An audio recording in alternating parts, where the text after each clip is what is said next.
Right, welcome to another 5 at 5, and for the first time in 10 games, this one follows a defeat. Liverpool 4, Arsenal 0. Let's get into the 5. Number 1, and this is about the beef that took place on the touchline between the two managers, Mikel Arteta and Jurgen Klopp.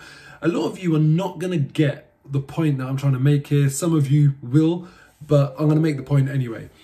What Mikel Arteta did by reacting like that and getting so fired up with Jurgen Klopp was absolutely the wrong thing to do for a manager against a team who are better than them away from home.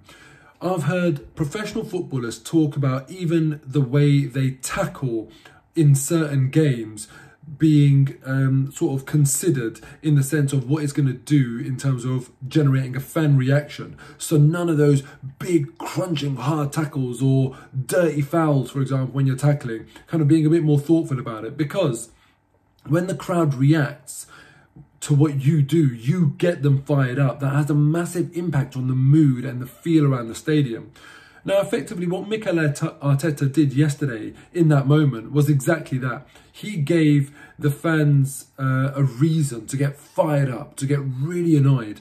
And, you know, with the score being 1-0 at that point, Arsenal could have tried to keep the game a little bit flat, as flat as possible. Liverpool are very, very good at making the game sort of, volatile, but we could have tried to keep it as flat as possible. And for me, Arteta did the team absolutely no favours by kind of bringing that inferno of noise and passion from the crowd by doing that with Jurgen Klopp. Now, look, on the other hand, I'd say he's human, right? He's got emotions, and it was, in a way, nice to see that he's that emotionally invested. We want to see that to an extent, but it's a learning for him. And all managers have done it, no matter how experienced you are. Managers do get riled up. But I think Arteta has shown that he's learned a lot as a manager this season in terms of his man management and how he treats players publicly. This is another thing that I think he needs to learn from, because I don't think it did the team any favours. Let me know in the comments below whether you get it or whether you think I'm talking absolute nonsense. Were you happy to see Arteta do that? Or do you think, yeah, next time, keep that a little bit more restrained when you're playing a team that's clearly better than us away from home? Now, number 2, the thing that I've kind of noticed off the back of the defeat to Liverpool is the fan reaction. And I have to admit, I do find it quite frustrating, because fans are talking about, you know, kind of jumping ship from the position they held with Mikel Arteta before the game to saying, all right, now, you know, he's no good. And or they're saying, for example, oh, we missed Granit Xhaka. Granit Xhaka would have made the game very different. Or they're saying, oh, we should have played Tierney over Tavares or Odegaard over Lacazette. I just want to say one thing, right? This is not about selection. This is not about knee-jerk reactions. It's not about, oh, this tactical difference would have made the difference in that game.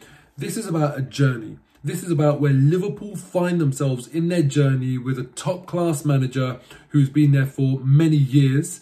And this is about comparing that to Arsenal, who have got a manager who's very inexperienced and has only just really been properly backed in terms of his ideas being translated into personnel. You know, we've given him 150 million, said go and buy who you want. So for me to start saying that, oh, you've completely changed your mind on Arteta after a game away at home against Liverpool, one of the best teams in the country, in the world, I find that a bit baffling. This is not the game to judge Arteta on. The games to judge Arteta on are the 90% of games that we'll play this season, other than Chelsea away, Liverpool away, Man City away. They're not the games to judge him on. In a season or two, if he's still around, then yeah, absolutely. Then, you know, the journey should be, you should be well through that journey. But I find it a bit strange. People saying Granit Xhaka would have made the difference, or this tactical switch would have made the difference, or if we played Tierney over Tavares. Listen, Liverpool are miles better than us. No tactical switch, no personnel switch would have stopped us losing yesterday, in my opinion. This is the sort of game we might win once out of 20, you know, when we go to Anfield. They were just on form. They played really, really well. We were very, very sloppy. Let's take it on the chin. We've gone 10 unbeaten. Let's make this a blip and the start of a new run. That's it. Number 3, and this is about Lokonga and Tavares.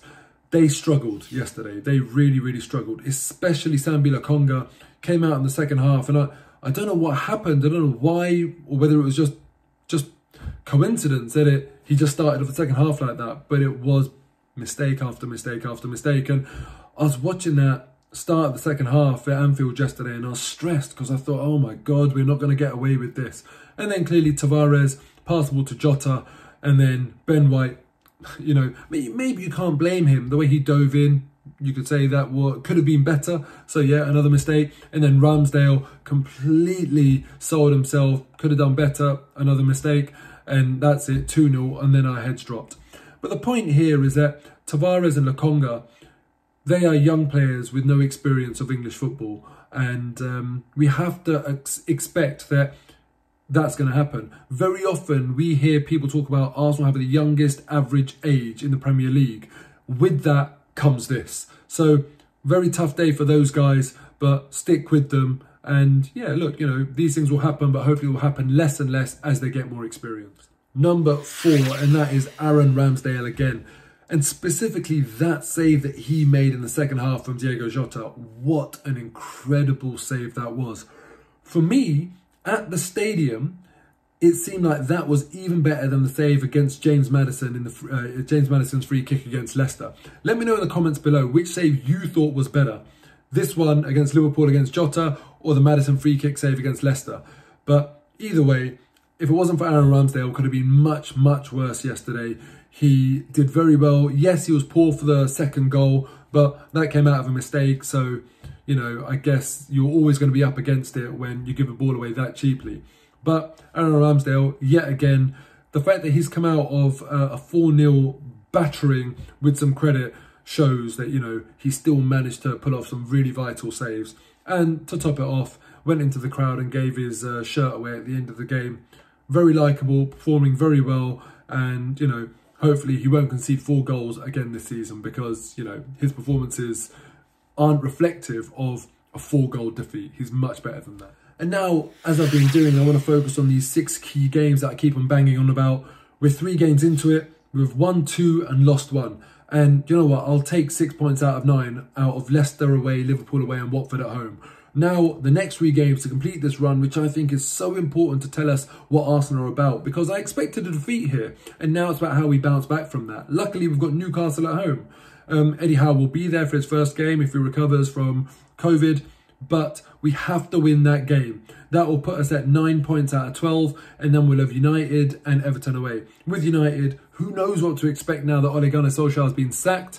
Gutted that he's been sacked. I wanted to play them under him, but we'll see what happens. I want you to tell me, how many points are we going to get out of the next 3 games? Newcastle, United and Everton. So Newcastle at home, United and Everton away.